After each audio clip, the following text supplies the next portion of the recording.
Am I really such a nasty, critical person?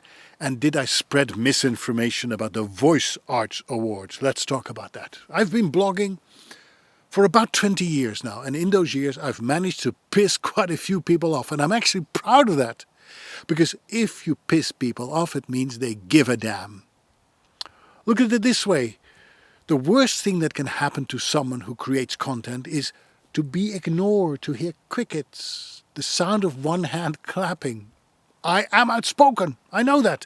And I like it when those who don't agree with me are outspoken too. I mean, if you can dish it, you have to be able to take it, right? Fair is fair. Actually, when my critics get all worked up and start digging into me in public, it always increases the popularity of my blog and increases my reach, which is an important reason why I blog in the first place. Remember, apart from being a voice in my community and helping people navigate their lives as creative freelancers, blogging is my way of marketing.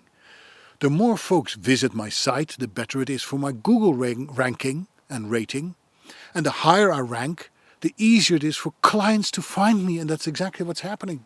So I really have to thank those who don't always like what I have to say. They're doing their best to tell people they shouldn't listen to me. And the effect is that more people are coming to my website and listen to me. The same is true on other social media platforms, by the way. Now, you may have noticed that my last blog about the Voice Arts Awards nominations ruffled a few feathers, which it was meant to do. I purposely write in a thought-provoking style, pushing a few buttons here and there. As a blogger, I want to elicit a response, so what I have to say will never be vanilla. To some that makes me obnoxious, and others tell me that I say things out loud that they are just thinking and don't dare to share. Now, about these Voice Arts Awards, one of the things my critics will always bring up as a gotcha, let's see if we can get Paul, is that my facts and details are incorrect. Now, here's something you need to know about blogging and social media. If you want to reach a wide audience, short and succinct is the way to go. People have the attention span of a goldfish these days. And the moment you get lost in details, you end up being too long and boring people to sleep. So you need to make your points as best as you can, as fast as you can. And when you do that, you run the risk of oversimplification. By the way, thanks for still watching this video. I bet you 95% of my viewers have moved on to the next cat video.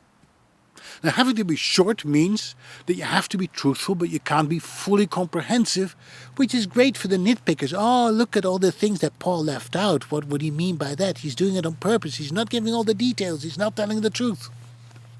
So my Voice Arts Awards post contained a picture of a receipt spelling out the costs of that award. $140 to submit the audio, $475 for the gala, and $375 for the statue if you happen to win one. And I left open the cost of travel, lodging, food and drinks, as well as lost revenue because you're at the awards and you can't be in your studio recording making money, right? The Voice Arts Awards are run by an organization called SOVAS, the Society of Voice Arts and Sciences. What a name. Anyway, one of the people who pushed back at my article wrote, quote, "You never write any further details on any of your SOVAS obsessive posts.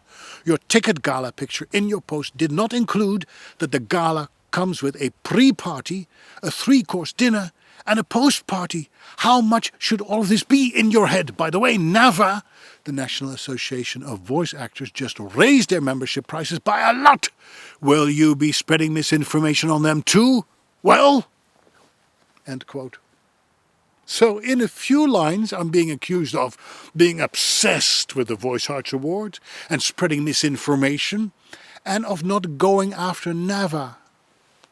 Well, let me tell you one thing. I am obsessed, that is true. I am obsessed with giving people value for money and not ripping people off. If the One Voice Awards can make it free for people to submit, make it so that the winners don't have to pay for their prizes, make the gala free of charge apart from the dinner, why does SOVAS has to charge almost $1,000?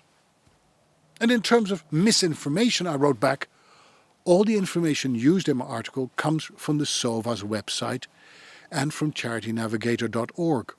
Are you saying these sites spread misinformation? At $470, the gala better include a 3-course dinner catered by Wolfgang Puck, plus a lavish party. I've never spent that much money on food and festivities, and I probably never will. I guess we have very different priorities in life, and that's okay. I don't see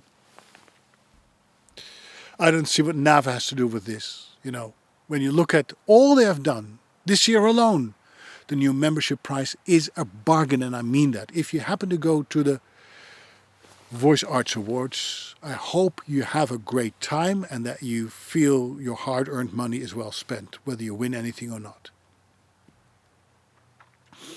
End quote. So here's the answer I got from this person, and it's all on Facebook. Again, your reporting is half-truths. The Charity Navigator site says it hasn't updated the SOVA status since 2014 and to refer to the Society of Voice Arts and Sciences for questions or information. But since all of your info is opinion-based and hearsay, why would you go and ask? After all, you claim to be a journalist, LOL. Oh, you mentioned how SOVAs went up in price. No, I didn't. But since you're not obsessed with NAVA, I guess, their uptick on membership prices you won't even write about. End quote. I always like to check my sources, right? And I went back to the Charity Navigator website and check it yourself. Type in SOVAs and see what you get. This is what I told my critic. The SOVAs Accountability and Finance score of 61 is based on the most recent fiscal year 2022.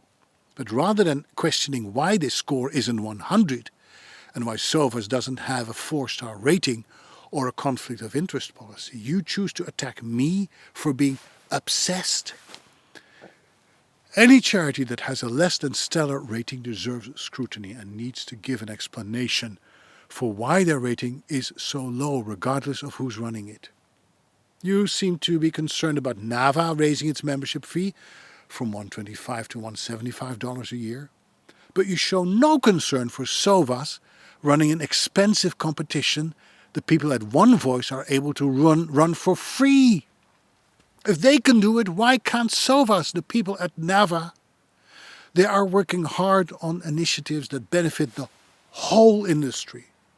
They provide online seminars for members, discounted health insurance, and they are lobbying politicians and corporations on our behalf on the topic of AI, nationally and internationally. Winning a prize at the competition benefits one person, the winner, who has to pay for his own prize.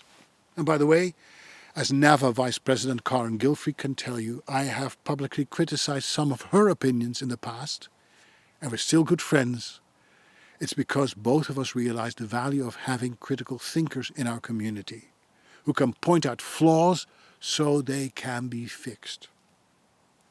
Now, I'm not sharing this with you to show what kind of a debater I am, not at all. But I am showing you this to point out that as a blogger, I see these exchanges as opportunities for dialogue, for clarification, and for reinforcing the points I made in my article. Effective communicators do 3 things. They say what they're going to say, then they say it, and then they remind people of what they have said. And one more thing about Charity Navigator. Why do we even have an independent website like Charity Navigator, scrutinizing each charity with the same methodology? Because if you donate to a good cause, you want to know that all of your money goes to a reliable organization, an organization that is transparent and accountable. We all know that some charities are scams and that most donations go to running the place and paying the team of the management instead of helping people. If you could spend your hard-earned dollars on a charity with a 4-star rating, the most a charity can get, or a 2-star rating, what would you do? Again, SOVAs has a 2-star rating. Now, if they don't like that rating, it is up to them to show proof that they deserve more stars. And I'm sure the people at Charity Navigator would be delighted to set the record straight. I'm well aware that the Voice Arts Awards are a big deal to some people and that those who organize it have a lot of friends and fans.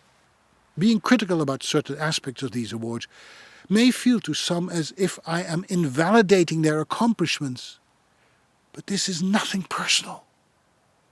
This is about accountability and about making choices. If you choose to spend a lot of money on one award, if there's another award that could give you the same credits for free, you must have some cash to burn, and I hope you enjoy burning it. But please explain to me why one award is apparently worth so much more than the other. I don't really get it. I really don't.